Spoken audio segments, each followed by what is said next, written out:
Bonsoir Mike Nine. Hi Mike Nine, welcome on board on HGR Radio. Hello, how are you? How We're are fine. things? Good, Ils good. sont les précurseurs de ce sous-genre du métal, le sludge, un groupe fondé en 1988 à la Nouvelle-Orléans en Louisiane, 5 albums à leur actif, le dernier sorti en 2014 intitulé Eyehategod. Ils ont partagé l'affiche avec Goldflesh, Napalm Death ou leurs potes de Pantera. Mike Nine, le chanteur, est avec nous. De la Nouvelle-Orléans, on a cette image d'une région où la musique est partout, mais on ne pense pas forcément au métal. Pas trop dur d'exister pour cette musique là-bas, pour votre musique d'exister là-bas?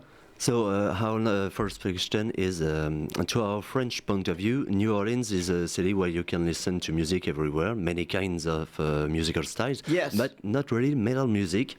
Isn't it hard to exist and take your marks in this musical world? Well, it's not like that anymore. It's become a lot more easy for metal and punk rock and bands like that to be at the forefront, you know. I mean, especially in the past, you know, maybe 10 years or so, 10, 15 years.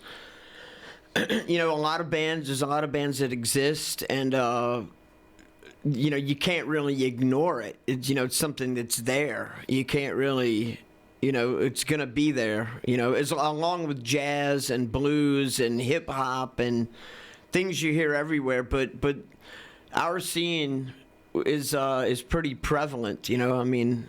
It's well known. I mean, we were on the cover of local papers and things like that. So, yeah, people do know about it, you know.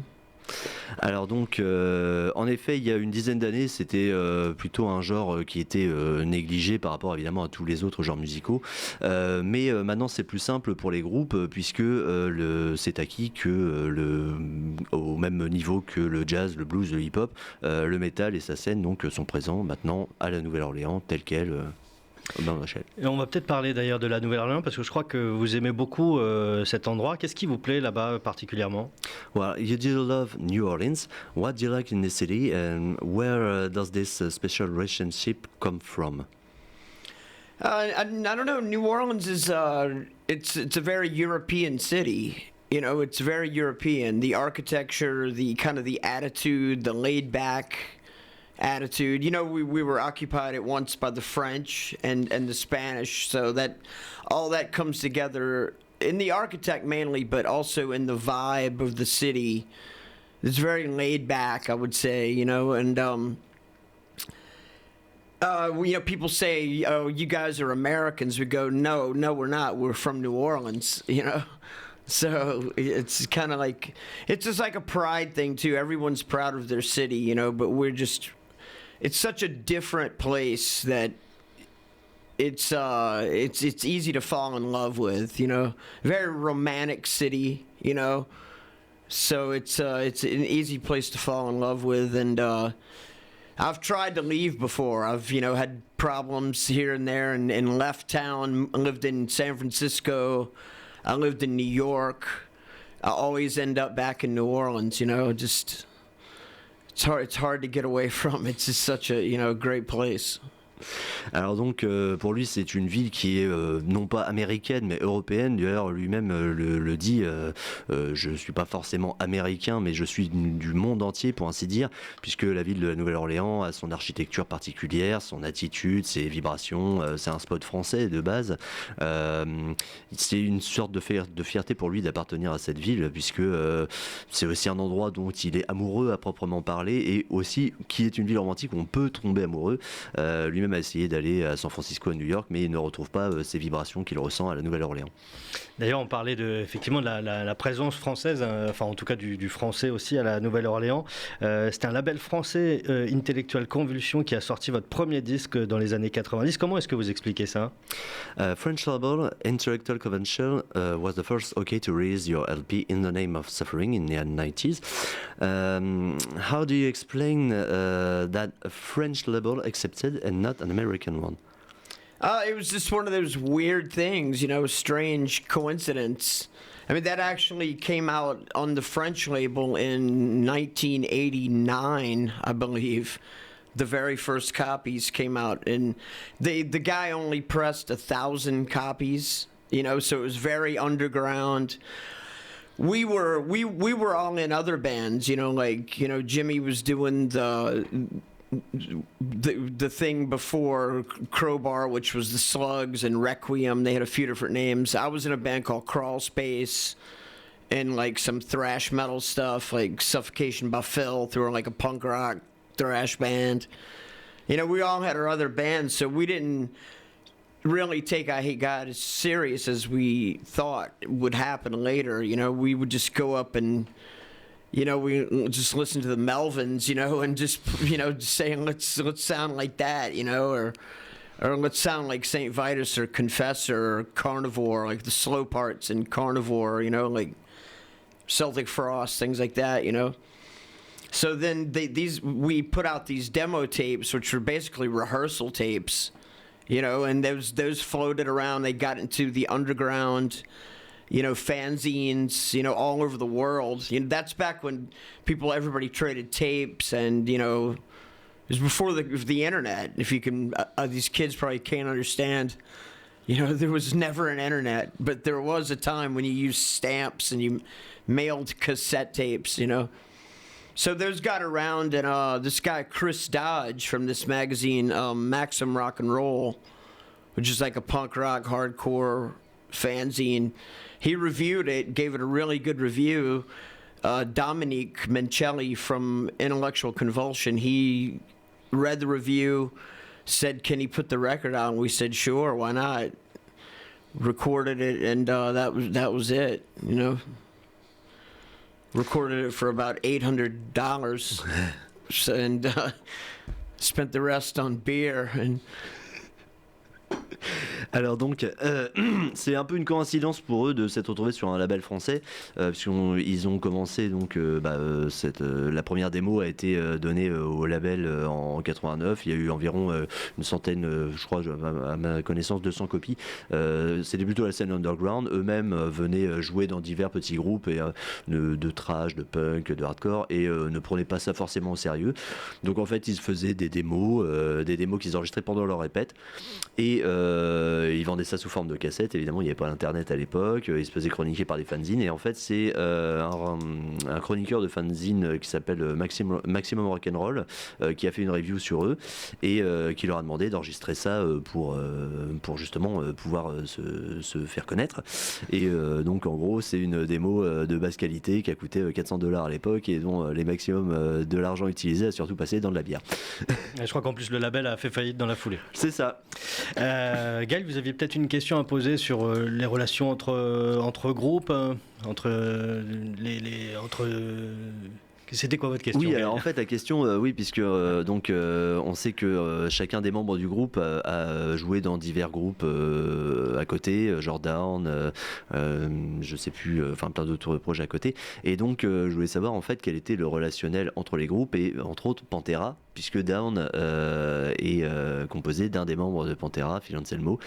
Donc voir si justement il y avait des accointances avec eux, et le fait qu'ils aient tourné autour. So I had a question about the bands you toured with, like Pantera, because you know the singer of Down is Phil Anselmo, yes, ex-singer of Pantera. Of course. Of course. And you toured with many bands like White Zombie and Pantera, of course, and I'm fans. Did you have any relationship with Dimebag Darrell, who was dead 10 years ago? Dimebag. Oh, sure. He was a great friend. He was a very good friend of ours.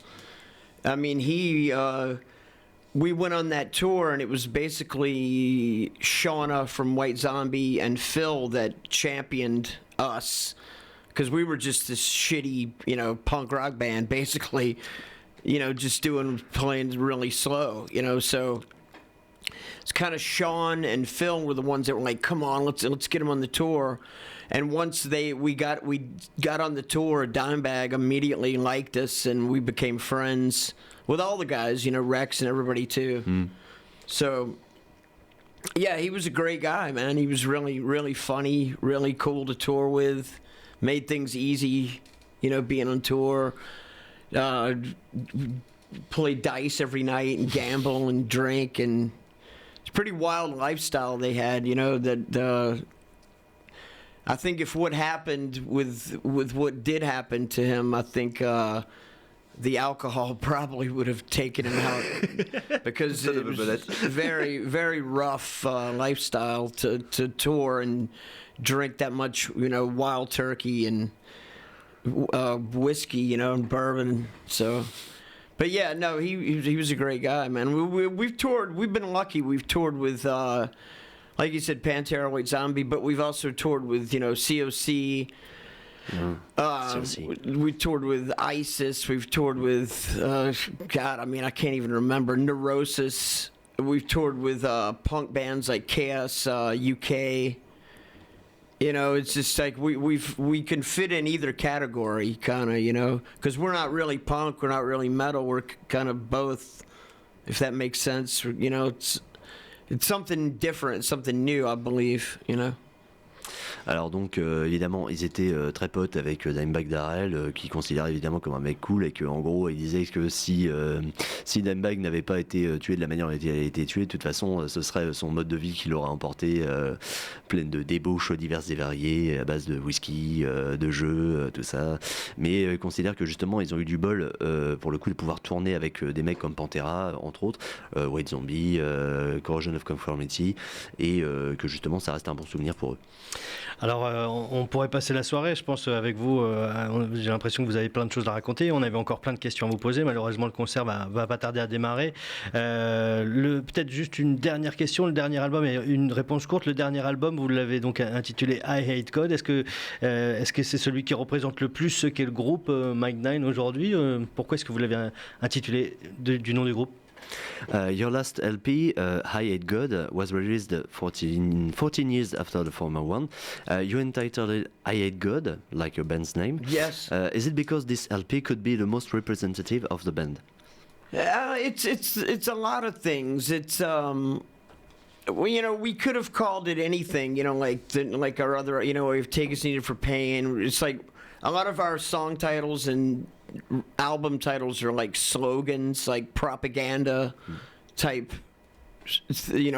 words in succession like that. But we could have picked anything like that, and we talked about what to call it. We had a list of names, of what to call it, and then we talked about it with Joey, who was our drummer who passed away, and it just turned into the fact that after he did pass away and died, we were like, let's just call it Eyehategod. It just seemed right. It just seemed like the perfect thing to do. It's like a new start for the band, and it's representative of the style.